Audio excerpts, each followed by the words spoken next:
नमस्कार दोस्तों, स्वागत है आप सभी का हमारे इस न्यू वीडियो में। आज की वीडियो में बात करूंगा हमारा देश भारत के बारे में। शुरू से शुरुआत करेंगे, बात करेंगे नाम की, इसके अतीत की, महत्ता की। तो चलिए शुरू करते हैं। हमारे देश का नाम भारतवर्ष है। इसका भारतवर्ष नाम क्यों पड़ा, सर्वप्रथम इसकी बात करेंगे।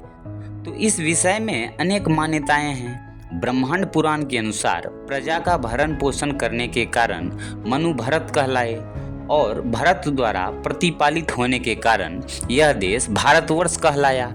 फिर यह भी कथा है कि नाभि के पौत्र भरत के नाम पर इस देश का नाम भारतवर्ष पड़ा। यह भी आख्यान है कि दुष्यंत के सिंह दंत गणक पुत्र भरत के नाम पर इस वीर देश का नाम भारत पड़ा। मेरी दृष्टि में तो भारतवर्ष नाम इसके भारत होने के कारण ही पड़ा। वैसे यदि बात करें भारत के नामों की, तो भारत के तो कई सारे नाम हैं। भारत 1, हिंदुस्तान 2, हिंद 3, आर्यावर्त 4, जम्बू द्वीप 5, भारतवर्ष 6, भारतखंड 7, कई सारे नाम हैं। हमारे देश का अतीत बड़ा ही गौरवोज्वल है। यह देश वेद प्रणेता ऋषियों राम, कृष्ण, वाल्मीकि, व्यास, बुद्ध, महावीर, शंकराचार्य, तुलसीदास, कबीर, सुभाष, रविंद्र, महात्मा गांधी जैसे अनगिनतों महापुरुषों की जन्मभूमि रहा है। यह प्राचीन काल से जगत गुरु रहा है। सभ्यता और संस्कृति का सूर्योदय इसी देश में सर्वप्रथम हुआ। हमने सबको प्रेम जल से सींचा, कभी किसी को पद दलित करने का प्रयत्न नहीं किया। आज भी जब संसार में तानाशाही का नग्न नृत्य चल रहा है, हमारा जनतंत्र खिलते कमल की तरह सौरभ लुटा रहा है।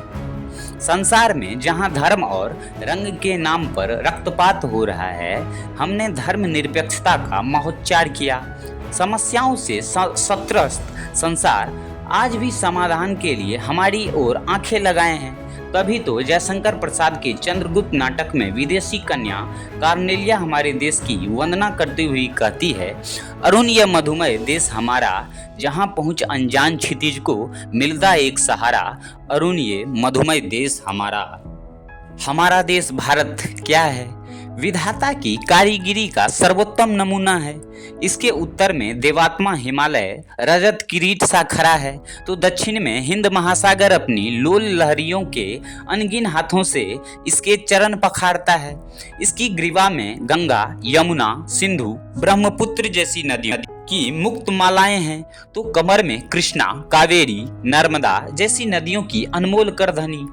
इसका क्षेत्रफल 32,87,263 वर्ग किलोमीटर है।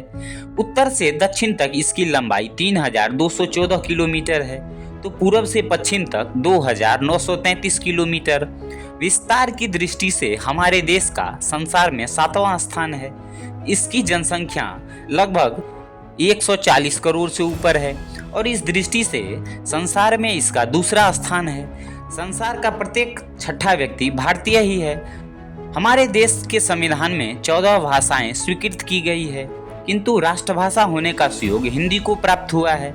बंकिम चंद्र चटर्जी के शब्दों में हमारे देश की धरती सस्य श्यामला, सुजला, सुफला तथा मलयज शीतला है। हमारा देश मानव महासागर है, जिसमें विभिन्न जातियों की नदियां मिलकर एकाकार हो गई है। सारे संसार में सबसे अधिक प्राचीन और विलक्षण हमारी संस्कृति है। इसलिए संसार के बड़े से बड़े सभ्यता वाले देश समाप्त हो गए, किंतु हम सारे आक्रमणों का गरल पीकर भी मृत्युंजय ही बने रहे। इकबाल के शब्दों में कहें तो यूनानो, मिस्रो, रोमा सब मिट गए जहां से, अब तक मगर है बाकी नामो निशा हमारा। कुछ बात है कि हस्ती मिटती नहीं हमारी, सदियों रहा है दुश्मन दौरे जमा हमारा। हमारे इस कनक शस्य एवं कमल धारण करने वाले देश में यदा कदा दुर्भिक्ष की विभीषिका दिखलाई पड़ती है। ज्ञान की पहली ऋचा देने वाले देश में भी निरक्षरता मिटाने का अभियान करना पड़ता है, किंतु हम इससे कभी हतोत्साहित नहीं हुए।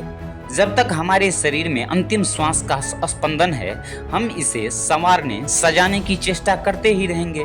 धन्य है कि हमारा जन्म स्वर्गादपि गरीयसी भारत भूमि में हुआ। सचमुच अखिल विश्व में हमारा देश अनुपम है। सारे जहां से अच्छा हिंदुस्तान हमारा। इकबाल की इसी पंक्ति के साथ मैं इस वीडियो को ख़त्म करना चाहूँगा।